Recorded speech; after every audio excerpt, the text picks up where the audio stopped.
ನಮಸ್ಕಾರ ಎಲ್ರಿಗೂ. ಜೈ ಶ್ರೀರಾಮ್. ನಿಪ್ಪಟ್ಟು ಮಾಡುವುದು ಹೇಗೆ ಅಂತ ನೋಡೋಣ ಬನ್ನಿ. ಮಿಕ್ಸಿ ಜಾರಲ್ಲಿ ಒಂದು ಅರ್ಧ ಕಪ್ಪಷ್ಟು ಶೇಂಗಾ ಮತ್ತು ಅರ್ಧ ಕಪ್ಪಷ್ಟು ಪುಟಾಣಿಯನ್ನು ತೊಗೊಂಡು ಮಿಕ್ಸಿ ಮಾಡ್ಕೊಳ್ಳಿ. ಸ್ವಲ್ಪ ದಪ್ಪಾಗಿದ್ದರೆ ಚೆನ್ನಾಗಿರುತ್ತೆ ನೋಡಿ, ಈ ಥರ ಇರಬೇಕು.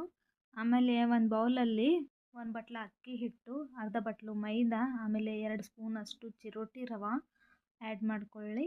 ಆಮೇಲೆ ಶೇಂಗಾ ಪುಟಾಣಿ ಮಿಕ್ಸಿ ಮಾಡ್ಕೊಂಡಿದ್ರಲ್ಲ ಅದು ಕೂಡ ಆ್ಯಡ್ ಮಾಡ್ಕೊಳ್ಳಿ ಇದರಲ್ಲಿ.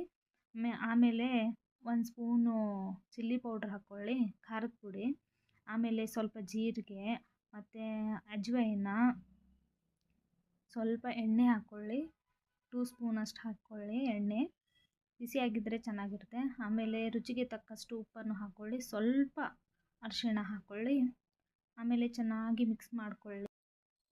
ಇದರಲ್ಲಿ ಸ್ವಲ್ಪ ಸ್ವಲ್ಪ ವಾಟ್ರನ್ನು ಆ್ಯಡ್ ಮಿಕ್ಸ್ ಮಾಡ್ಕೊತ ಕಲಿಸ್ಕೊತ ಹೋಗಬೇಕು.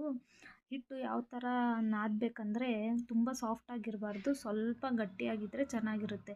ತುಂಬ ಸಾಫ್ಟ್ ಆದರೆ ಏನಾಗುತ್ತೆ ಅಂದರೆ ಪೂರಿ ಥರ ಉಬ್ಬುತ್ತೆ. ಸೊ ಅದಕ್ಕಾಗಿ ಸ್ವಲ್ಪ ಹಾರ್ಡಿದ್ದರೆ, ಗಟ್ಟಿಯಾಗಿದ್ದರೆ ಚೆನ್ನಾಗಿರುತ್ತೆ. ಈ ಥರ ಇರಬೇಕು ನೋಡಿ.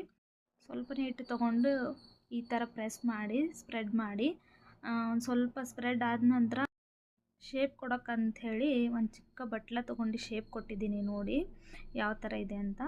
ರೌಂಡಾಗಿ ಶೇಪ್ ಬರುತ್ತೆ. ಸೈಡಲ್ಲಿ ಕಡಾಯಿಯಲ್ಲಿ ಎಣ್ಣೆ ತೊಗೊಂಡ್ಬಿಟ್ಟು ಬಿಸಿ ಮಾಡ್ಕೊಳ್ಳಿ. ಚೆನ್ನಾಗಿ ಬಿಸಿ ಆದ ನಂತರ ಇದು ಏನು ನಿಪ್ಪಟ್ಟು ಮಾಡಿದ್ದೀರಲ್ಲ ರೌಂಡ್ ಶೇಪು, ಇದನ್ನು ಡೀಪ್ ಫ್ರೈ ಮಾಡಬೇಕು. ಡೀಪ್ ಫ್ರೈ ಅಂದರೆ ಏನಂದರೆ ಚೆನ್ನಾಗಿ ಕೆಂಪಾಗಿ ಫ್ರೈ ಆಗಬೇಕು ಇದು. ಆವಾಗ ಕ್ರಿಸ್ಪಿಯಾಗಿ ಬರುತ್ತೆ ನಿಪ್ಪಟ್ಟು. ಈ ಥರ ಆಯಿಲಲ್ಲಿ ಹಾಕಬೇಕು ನೋಡಿ. ಹಾಕಿದ ಮೇಲೆ ಚೆನ್ನಾಗಿ ಡೀಪ್ ಫ್ರೈ ಮಾಡಬೇಕು. ಒಂದು ಸೈಡ್ ಫುಲ್ ರೆಡ್ ಆದ ನಂತರನೇ ಫ್ಲಿಪ್ ಮಾಡಬೇಕು. ಈ ಥರ ಫ್ಲಿಪ್ ಮಾಡಿ ಚೆನ್ನಾಗಿ ಮತ್ತೆ ಡೀಪ್ ಫ್ರೈ ಮಾಡಬೇಕು. ಚೆನ್ನಾಗಿ ಫ್ರೈ ಮಾಡಿದರೆ ತಾನೇ ಕ್ರಿಸ್ಪಿಯಾಗಿ ಬರುತ್ತೆ ನೋಡಿ. ಈ ಥರ ಆಯಿತು ನೋಡಿ. 15 ಮಿನಿಟ್ಸಲ್ಲಿ ಮಾಡ್ಬೋದು ನೀವು. ನಿಪ್ಪಟ್ಟು ರೆಡಿ ಆಗಿದೆ ನೋಡಿ.